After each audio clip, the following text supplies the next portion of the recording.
Hoje, nós vamos falar novamente sobre a igreja de Esmirna. Falamos que era uma igreja pobre, mas que espiritualmente falando era uma igreja o quê? Rica.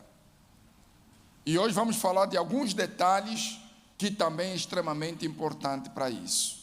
Amém, pessoal? Então, o nosso tema hoje é a igreja de Esmirna, parte 2. Aí diz, temos ainda mais algumas lições importantes no que o Senhor Jesus disse para a igreja de Esmirna. Conheço as tuas obras e tribulações e pobreza, mas tu és rico. E a blasfêmia dos que se dizem judeus e não são, mas são a sinagoga de Satanás. Apocalipse 2, versículo 9. A próspera cidade de Esmirna tinha uma grande e influente população judaica, na qual muitos líderes religiosos se aliavam a Roma para perseguir os cristãos. Esses religiosos se gabavam de ser o povo da aliança, os escolhidos de Deus, mesmo depois de rejeitarem o Salvador e terem sido rejeitados por ele em sua hipocrisia. Por isso, Jesus se refere a esses falsos como sinagoga de quê? De Satanás. Olha aqui para nós, pessoal. Hoje, eu diria que esse é um dos grandes problemas que a igreja enfrenta no mundo. Olha para nós. Que a igreja enfrenta no mundo. A igreja deixou de ser aquela espiritual que tinha como objetivo principal o ganho de almas e se tornou uma igreja política. A gente percebe hoje líderes religiosos mais preocupados em fazer alianças políticas e religiosas do que propriamente ganhar o quê? Ganhar almas. Então, essa problemática já existia na época. Esse povo de Esmirna, lá tinha uma grande influência, a cidade tinha essa influência de ter uma ligação com Roma, porque lá havia aquele grupo de judeus influentes que estavam ligados a Roma e aproveitavam-se da aliança que tinham com Roma para perseguir os outros cristãos. Eles se diziam ser cristãos, mas perseguiam os outros quê? Os outros cristãos, pela influência que tinham com Roma. Ou seja, como aquele tipo de religião que tem influência diante do Estado, diante de um governo, diante de líderes políticos, e aproveitam-se da aliança que tem com os poderes para perseguir os outros cristãos, para perseguir outras igrejas, pelo fato dessas igrejas não fazerem parte da aliança. Você entende o que eu falo? Isso já existia. E hoje continua o quê? A existir. Por isso você vê hoje, o número crescente de plataformas é grande. Hoje tem aliança disso, tem aliança daquilo. Hoje tem organização disso, tudo cristão. Aliança cristã, aliança evangélica, aliança não sei o quê, união das igrejas, união disso, união daquilo. Tudo isso. Mas o objetivo principal, que é o ganho de almas, muitas das vezes, é quase zero. Vocês percebem? É quase zero. Fazer aliança é rápido. Mas o objetivo principal na qual a igreja existe, quase não se pratica. E aí o que é que acontece? Quando uma determinada igreja ou denominação está focado no ganho de quê? Ela sofre. Ela sofre porque não faz parte da quê? Da aliança. Você está entendendo o que eu falo? Ela sofre porque não faz parte da aliança. Ela sofre porque não está aliado com os objetivos dos outros religiosos. O objetivo não é se juntar ou deixar de se juntar.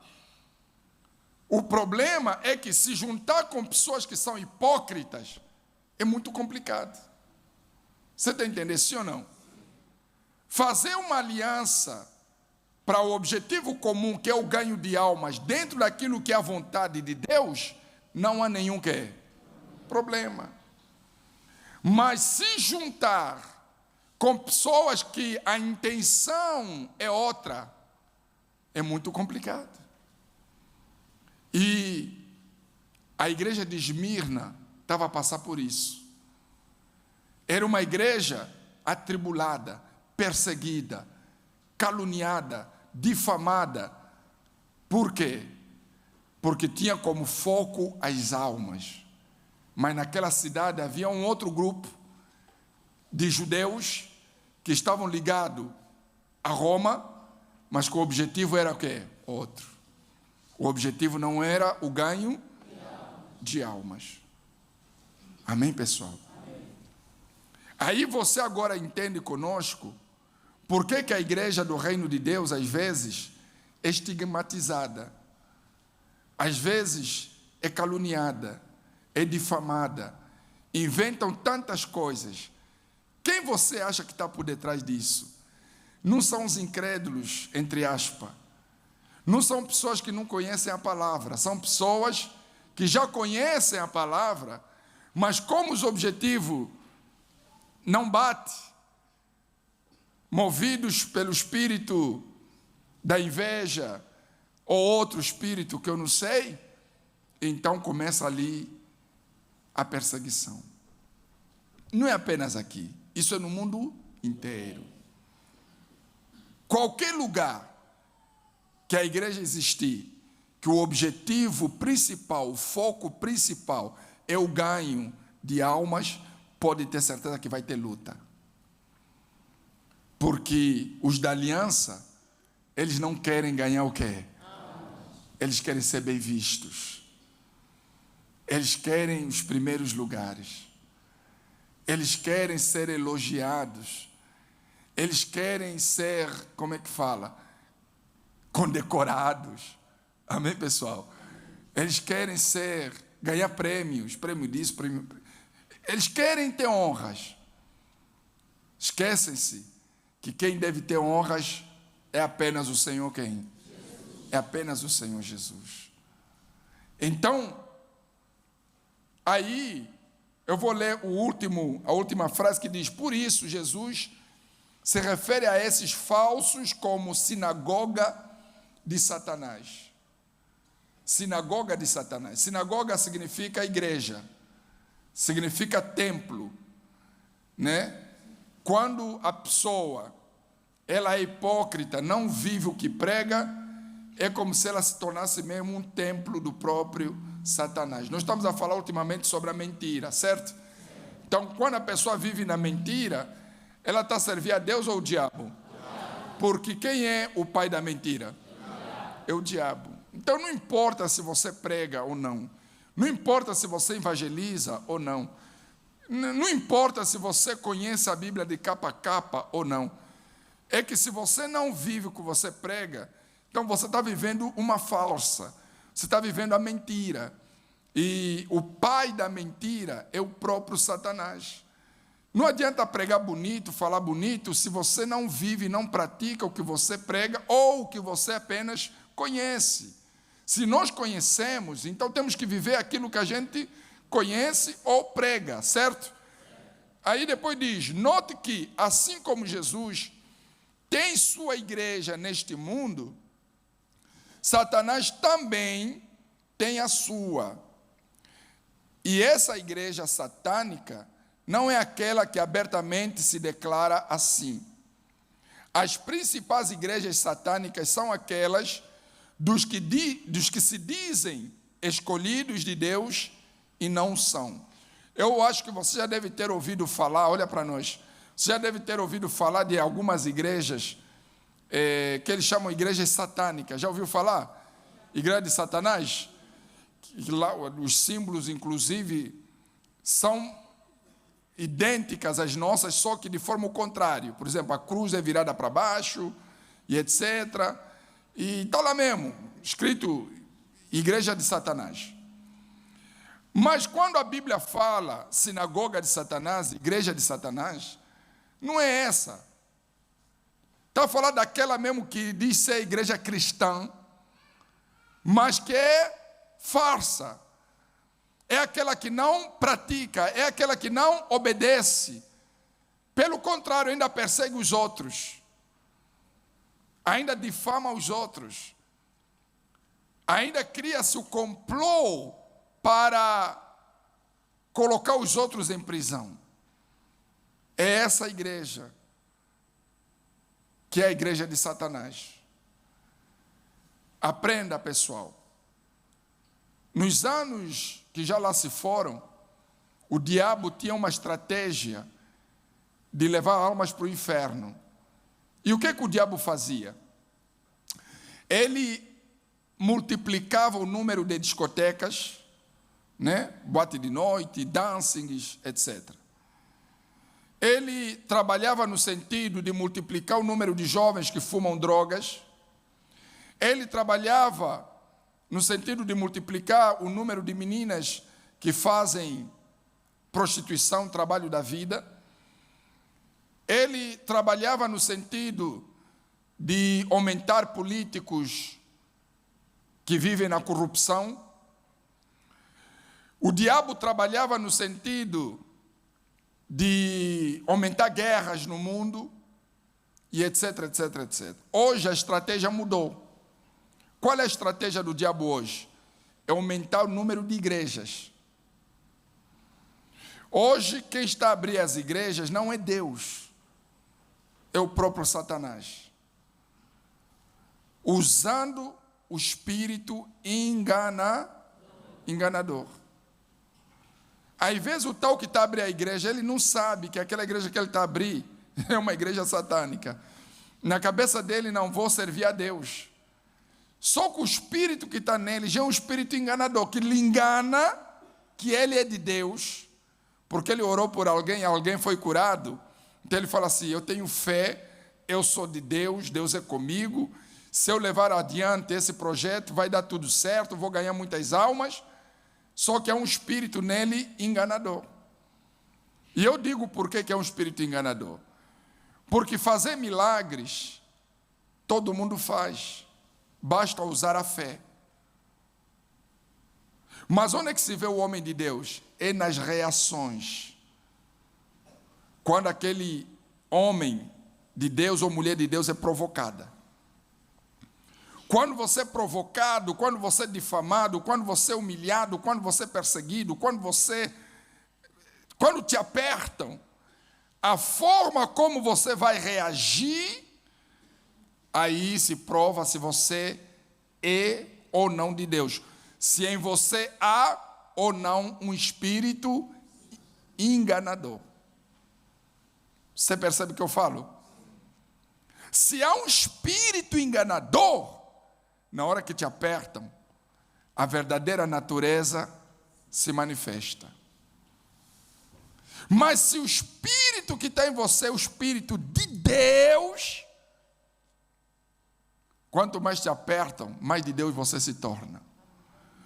Quanto mais te põe no fogo, mais purificado você se torna. Você entende o que eu falo? Então, às vezes, o sujeito fez um milagre aqui, fez ali e tal, fez um movimento, encheu o estádio, e ele fala assim, eu sou de Deus, vou abrir um projeto, vou abrir a minha igreja, e isso vai arrebentar. Mas ele não sabe que está nele um espírito que é enganador. E aí começa. como é carne, vai gerar também carne. Vai fazer discípulos. E aquilo até pode crescer, pode se espalhar no mundo inteiro. Agora imagina quantas pessoas fora daqui, longe daquilo que é o verdadeiro conhecimento da palavra, quantas pessoas estão indo para o inferno. Porque eu pessoalmente, desculpa pessoal, eu não consigo entender que um lugar onde tem Deus, as pessoas comem capim. Todo mundo, desde o pastor até os fiéis, todo mundo come o quê? Como é que pode? Você acha que aquilo é o Espírito Santo? Aquilo é um espírito o quê? Enganador. Eu não consigo entender, eu queria entender, eu não consigo entender como é que numa igreja todo mundo, depois de uma oração, não sei lá o que acontece ali, não sei se é magia, todo mundo começa a rodar, outros caem, outros, o indivíduo faz assim um negócio, todo mundo quer, cai. Eu não sei se aquilo não é o Espírito Santo, mas aquilo é um espírito enganador. Desculpa, mas aquilo é um espírito enganador.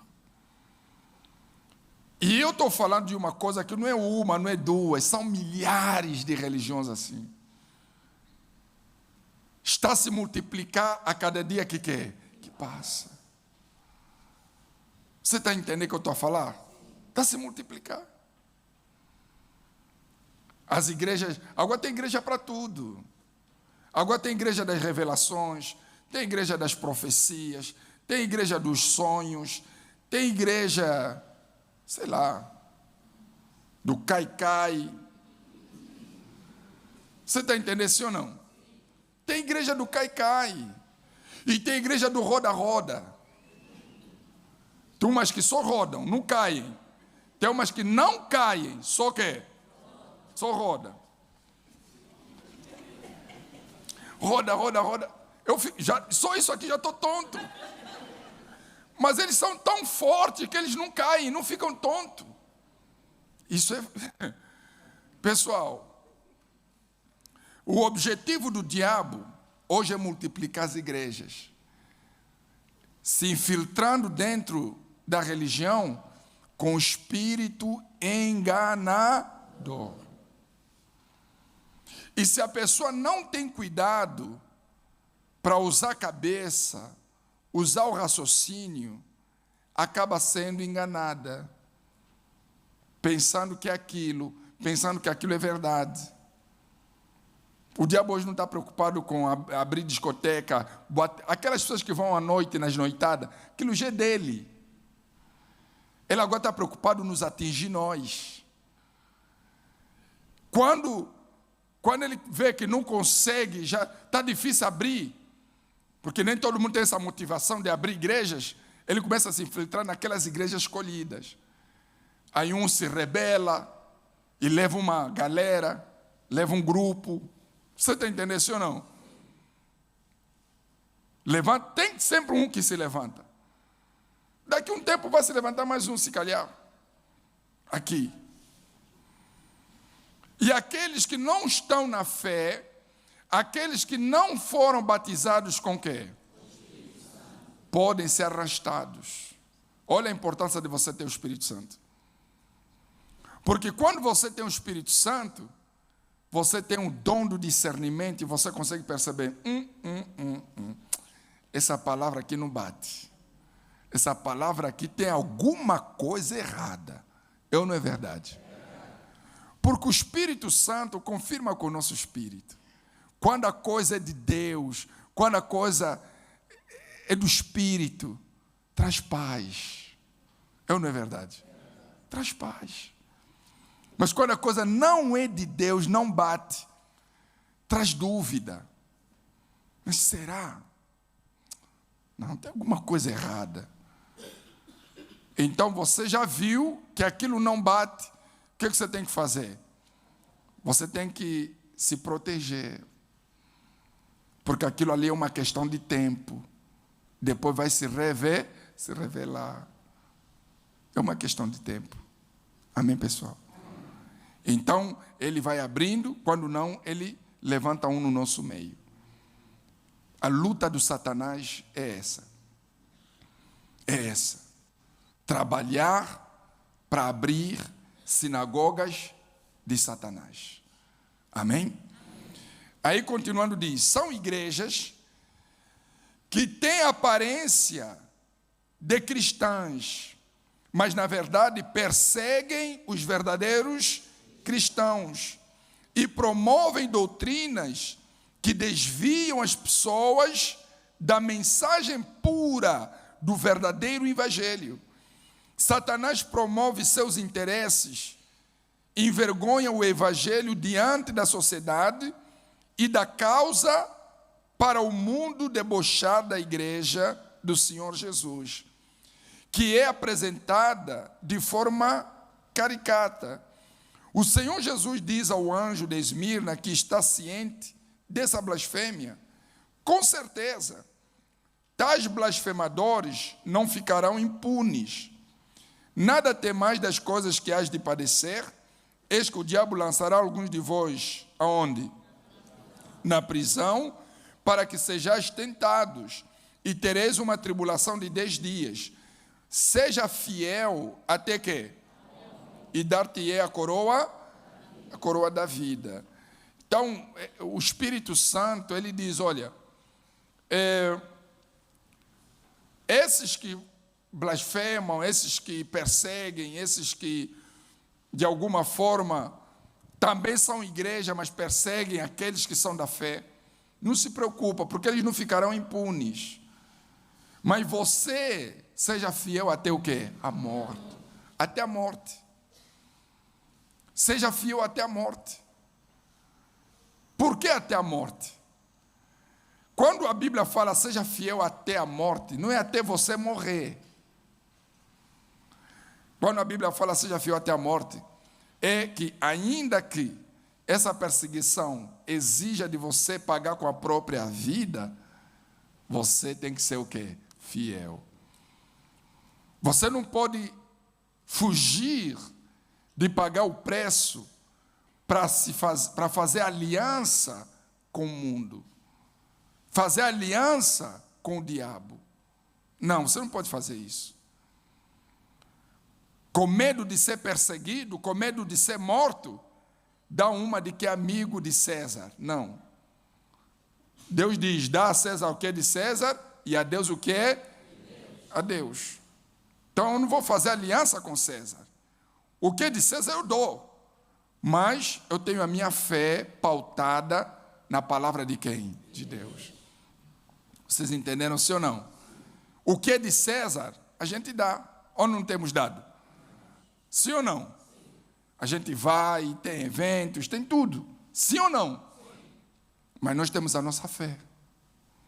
E a nossa fé não pode ser misturada, contaminada. Amém, povo de Deus? Aí, continuando, ainda diz, temos de ser destemidos no meio das perseguições e quê? E aflições.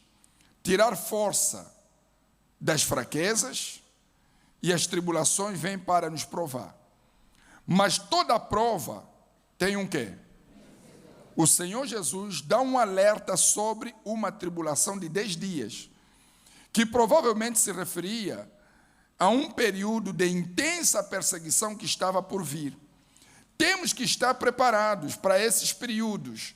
Como cristãos, sabemos que a perseguição contra a nossa fé é constante, mas sempre haverá momentos de pico, quando os inimigos da fé se levantarão com toda a força para tentar nos quê? Nos aniquilar. Sabe o que é aniquilar, né? Aniquilar é o quê? Exterminar. Aniquilar é exterminar. Preste atenção, a raiva do mal, posso falar à vontade? É acabar conosco. É acabar conosco. Se pudesse acabar conosco, nos limpar do mapa, ele já faria isso. Só que está escrito que as portas do inferno não prevalecerão contra a igreja de Jesus. Você está entendendo isso ou não? Mas a vontade do capeta, do diabo, é nos aniquilar. Sempre que Deus levanta no mundo, uma igreja de Deus, é uma guerra para Satanás. Começa a dor de cabeça de Satanás. Por isso é que você vê a maioria das igrejas de Deus que se levantaram no mundo se enfraqueceram. Se enfraqueceram, não vou falar nomes, mas todas essas igrejas grandes que vocês conhecem no mundo, as grandes, que falam mesmo é a mãe, não sei lá o quê. Todas essas, quando começaram, no princípio, eram igrejas de Deus. Começaram na fé, no espírito e tal, milagres. A igreja primitiva. O diabo começou a trabalhar. E pá. Hoje, está tudo o contrário. E cada século, ou cada época, Deus trabalha para levantar mais uma. E eu creio que nessa época é a nossa. Amém. Mas se nós não tivermos o cuidado, podemos nos tornar como essas aí. E não pode, pessoal. Amém, gente? Amém. Por isso é que você e eu temos que vigiar. Temos que vigiar. Porque essas eram que nem muitas que são da fé hoje. Hoje ficaram fracas. Você entende sim ou não? Sim. Temos que ter muito cuidado. Vamos terminar. Vamos lá. Aí depois diz, permaneçamos como? Firmes, sabendo que esse período irá o quê? Quem passar pela prova, sendo fiel até o quê? Sairá vencedor e receberá do Senhor Jesus a coroa do quê? A coroa da vida. Por que estamos aqui hoje, pessoal? Por que estamos aqui nessa vigília? Só queremos a coroa da quê? Da vida. Não é coroa desse mundo, não. Coroa desse mundo, você senta numa cadeira de rei e te coloca um negócio na cabeça. A coroa que nós estamos a buscar não é essa. A nossa coroa chama-se salvação. Amém? Amém? Salvação. Eu falava hoje às 15 horas que eu estou preparado para subir e provavelmente daqui a pouco eu vou subir. Aí é como alguém que vai viajar e você sabe que há um processo para essa viagem, certo? Você não viaja assim do nada. Dependendo do país, você precisa tratar do visto, mas atenção, para tratar do visto tem que estar com os documentos em dia. O passaporte tem que estar em quê? Primeiro tem que ver se o passaporte está em dia. Tá bom. O passaporte está em dia, né? Tá bom. Então agora vamos tratar do visto. Aí trata do visto. Tratou do visto, próximo passo, comprar o bilhete, a passagem. Certo? Comprou a passagem, chegou o dia da viagem, ainda há um processo, tem que fazer o check-in, certo? Fez o check-in, passa pela imigração, passou pela imigração, vai até a sala de embarque, senta e espera a chamada. Não é assim? Sim. Eu creio que eu já estou na sala de embarque esperando o quê? A chamada. Com o meu... É verdade. Com o meu... Já estou com tudo na mão, o passaporte, o talão de embarque, o visto, já está tudo. Aí é só sair já, subir no avião e ir embora. Há quem ainda está no processo de ver a documentação, porque o passaporte não está em quê? Não está em dia. Há quem o passaporte não está em dia. Há quem o passaporte está em dia, mas ainda está a tratar o visto. Há quem está a tratar o visto há 2 anos, o visto não sai, não vai sair, porque não está a fazer a coisa direito. Você está entendendo isso ou não?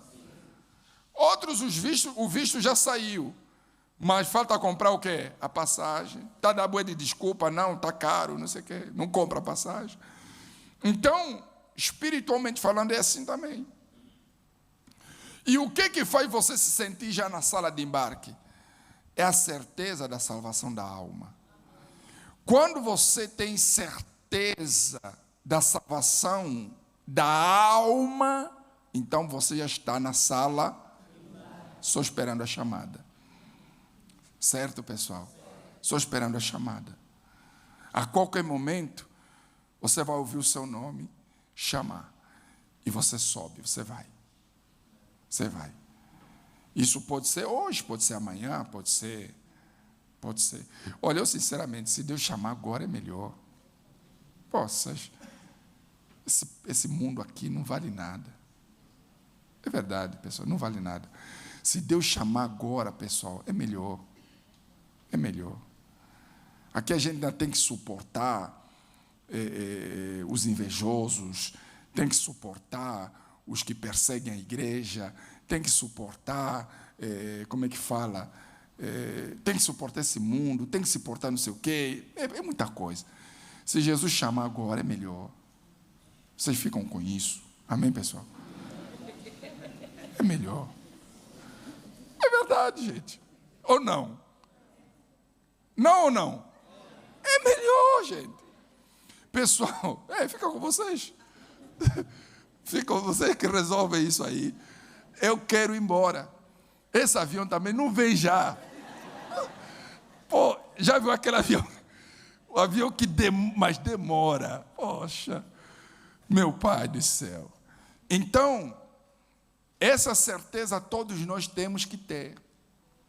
E quando se tem essa certeza, é porque você já passou por todo o processo e agora estás na sala de quê? De embarque. Só esperando a chamada. Você tem que estar nesse nível, nesse estágio. Você não tem medo da morte, pode chegar agora, pode chegar depois, não importa. E eu vou te dizer uma coisa, todos os batizados com o Espírito Santo, que têm certeza da salvação, tudo o que eles querem é ir embora. É ir embora. Sabe por quê? Porque ele tem outro lugar melhor que esse.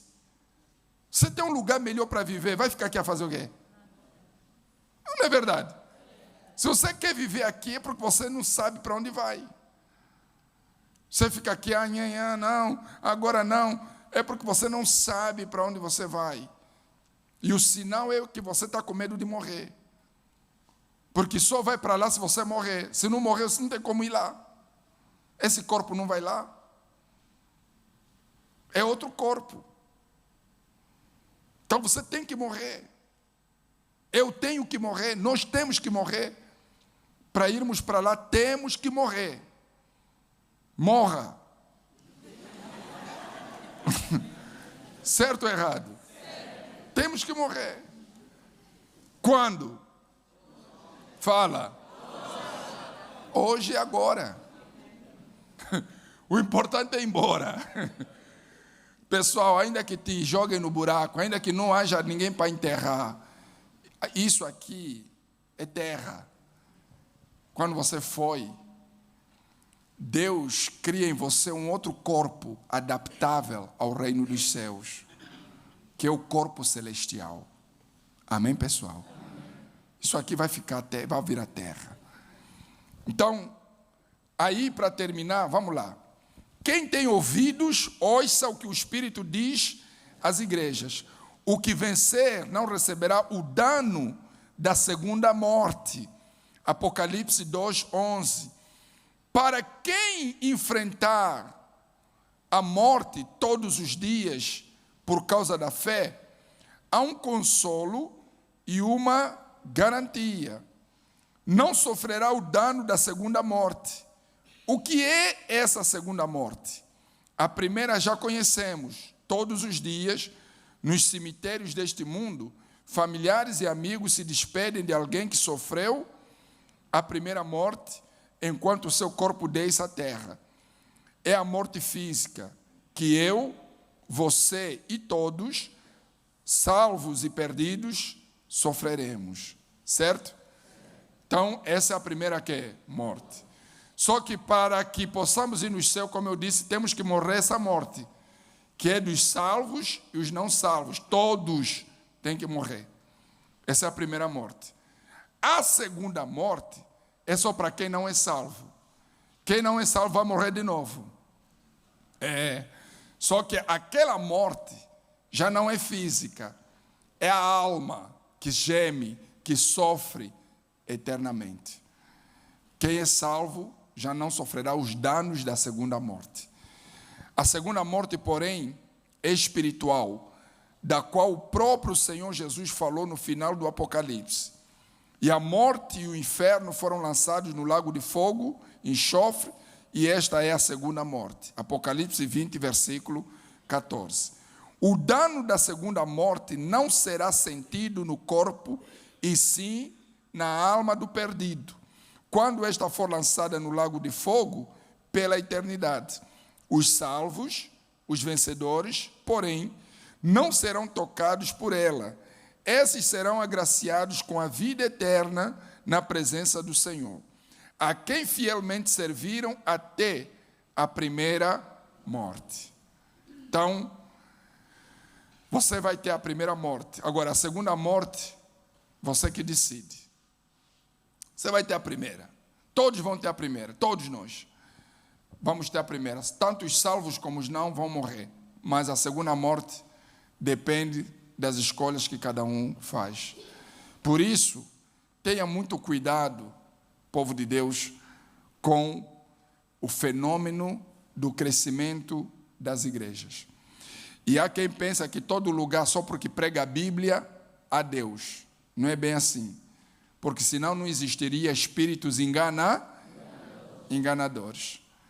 A Bíblia fala que o diabo se transfigura em anjo de luz para enganar os escolhidos. Vem de mansinho, e às vezes com palavras docil, palavras aparentemente de Deus, mas que não tem nada a ver. Então você tem que ter muito cuidado e sempre pedir a direção. Meu Deus, me mostra o que eu estou ouvindo aqui, confirma no meu espírito. Nós não queremos que vocês sejam robôs, pessoal. Nós queremos que vocês tenham o poder do discernimento e saber como vocês estão lidando com a vossa vida espiritual. E se o nosso interesse, o interesse da igreja, fosse ter-vos na mão, esses detalhes tão profundos ficariam no secreto entre nós e os pastores. Mas nós falamos essas coisas porque não pode haver segredo para os salvos. Amém, pessoal? E nós queremos que você tenha a capacidade de fazer a leitura de quem está na frente pregando a palavra. Seja bispo, pastor, obreiro, e principalmente essas coisas que vocês assistem na internet. Porque você tem que ter muito cuidado. Nem tudo que é de Deus, que se fala de Deus, é de facto de Deus. Nem tudo. Nós temos que ter cuidado para não perigarmos a salvação da nossa alma. A nossa alma é preciosa e ela tem que ser protegida. Amém?